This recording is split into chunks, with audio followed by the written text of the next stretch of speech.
This is an old Revereware saucepan that I use for all my dyeing. I only do small batches. I don't do large, necks or entire skins or anything. Primarily small batches of feathers, etc. It needs to be stainless steel. Other than that, you can use anything. Just make sure that it's dedicated only to dyeing.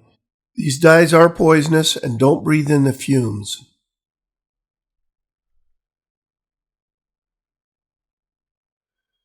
Here are some ringneck pheasant feathers from the ring on the neck.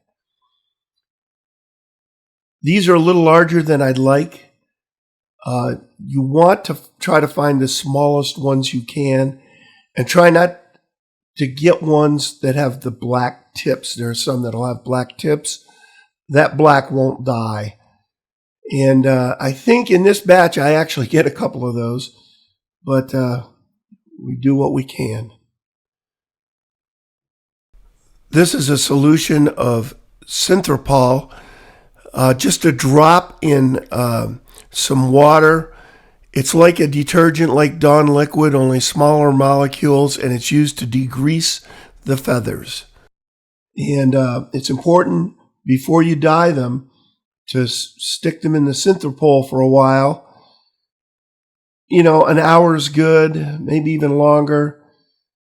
Saturate them well with this stuff and try to get them degreased. Too much grease on the feather and it won't take the dye well. This is an acid dye from Jacquard that I use, and this will be our base coat, if you will, on these feathers. This is gold ochre. You can use anything that's a tannish, yellowish, brownish dye. This gold ochre works fairly well. With all these dyes, it's more of an art than a science. You've got to really play around to get them where you want them. And unfortunately, it's not a what you see is what you get proposition.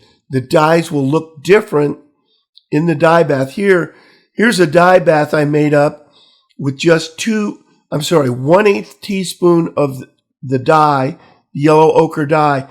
And you can see how it looks. And this is about half a pan of water. You can see how it looks brownish, reddish. There's aspects of it that look yellow ochre, but there's parts that don't. Anyway, just make a solution with cold water and then do some test feathers. And that's very important.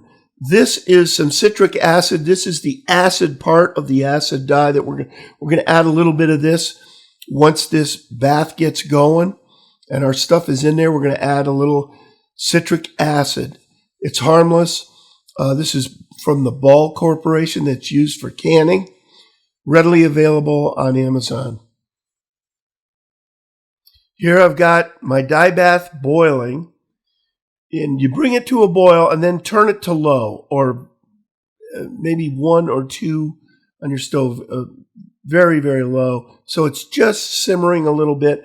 I'm adding 4 test feathers. I use some feathers here with black tips. I just want to get an idea of how this is going to pan out. And it's a good thing I did this test because you can see how red this dye bath looks. Like I said, it's not what you see is what you get. That's why we test. Right here, I'm going to put in the acid, 2 1/8 teaspoons of the Ball Citric Acid. See how it foamed up there? You got to be careful of that if you have a full pot, if you're dyeing something larger. I rarely do more than about a half a pot of dye, but there have been times when it's foamed up and overflowed. So be careful. Right here, I'm stirring things around. And right now, I think I'm getting ready to fish them out. And once I get one fished out, I'll immediately plunge it into a dish of cold water. And that sort of shocks it and stops everything in its tracks.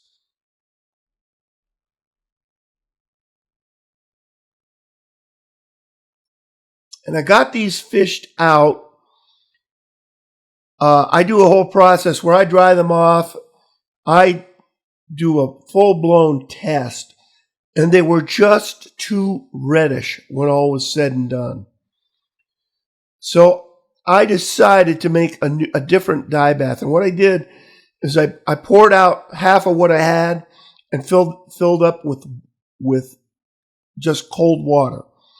In other words, I diluted the bath 50% with water. Notice how you can see the bottom of the pan here. And this worked out just about perfectly. I got what I wanted from this. Here are the resultant feathers. And that's about what I was shooting for. Happy with that. They could be a little more tan, I suppose. I don't know. I don't really have any real Indian Crow on hand, so it's hard for me to know for sure. These will look fine on a fly, I know that much. This is another acid dye from Dharma. And I order both the Jacquard and the Dharma dyes from Dharma, the Dharma website. I'll link to it below. This is fluorescent safety orange. I'm sure you could use other oranges. This one works well for me. I'm very happy with it. And I've got a lifetime supply. Dharma acid dyes are very inexpensive. And you get these big tubs of them. And I'll never use them all.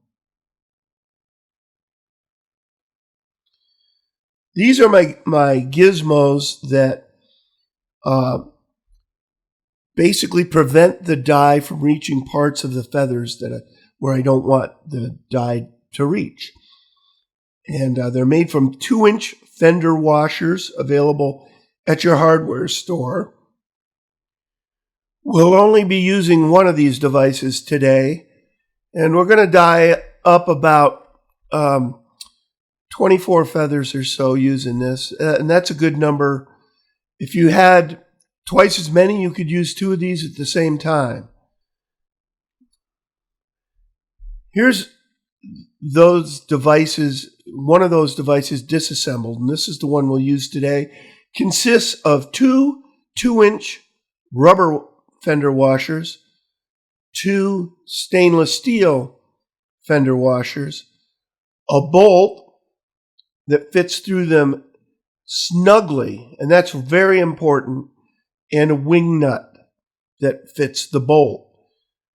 So it's very important to get the right kind of bolt. It can't be loose in there, or the dye will seep in there and ruin whatever you're trying to do. Here is the base. I'm getting ready here to put my feathers on this. I've got the feathers soaking in a nearby dish, and I will wet the rubber part of this. Soak it well too. It makes everything easier to work with if you soak it.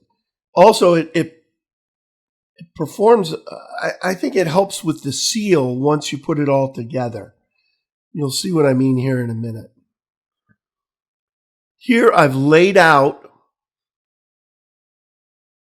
all 24, as you can see, in a circular pattern. I want to dye just the top half of the yellow section of each of these feathers. So just the yellow tips are going to stick out. Anything inside the fender washer will not receive dye. Here it's all put together with just the tips sticking out, or the top half of the yellow section on each one sticking out. It's a better way to put it. because we'll dye the tips later. Be sure to crank this wing nut down with vice grips. Here is the contraption sitting down in the dye bath. I've brought this to a boil. I used 1/8 teaspoon of the dye in about a half of a pan of liquid again. You're going to need a way of getting this out, and I use vice grip pliers for that. You could use any pair of pliers. And you're going to add the acid just as you did before. It's just as we dyed the first group of feathers. It's the same thing exactly. Here is what it looks like when it comes out of the dye bath. The tips now are more orange. They're not yellow anymore. But if you take it apart, you can see that the interior parts of the feathers are still yellow. It's just the tips that have the orange on them now. You can also see that they don't necessarily all stick to one side or the other. So you've got to totally rearrange them. And I soak them before rearranging them, and also re-wet the rubber parts. Again, it makes it easier to deal with, and it makes a better seal, I think. Here they're arranged, so now just the very tips, in other words, the half of the orange section is sticking out. Just the very tips, and we're going to dye them scarlet. Here's the scarlet dye. Again, this is a Jacquard. You could use a Dharma dye here, I'm sure. It's a matter of preference. Some Jacquard colors seem better to me, and some Dharma colors seem better.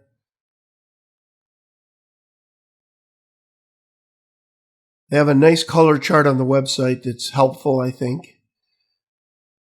That said, the percentage of dye you use, the solution, makes a huge difference on some of these dyes. Some of them you really have to dilute. And here's the results after dyeing, making a dye bath of the scarlet dye and plunging this thing in. And then this is what resulted. Just the tips now are scarlet. Now I've prepared these in such a way that the bottom sections will get dyed black.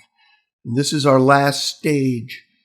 And what I've tried to do here is go halfway up the remaining yellow area. And I'm going to dye that black. I could have gone a little higher up on the feather than I did in retrospect. This is a Dharma dye True Black. Again, I use 1/8 teaspoon in about a half of about a quart of water, I guess, if it's a 2-quart pan. I don't know what that pan is. Quart and a half a pan of water.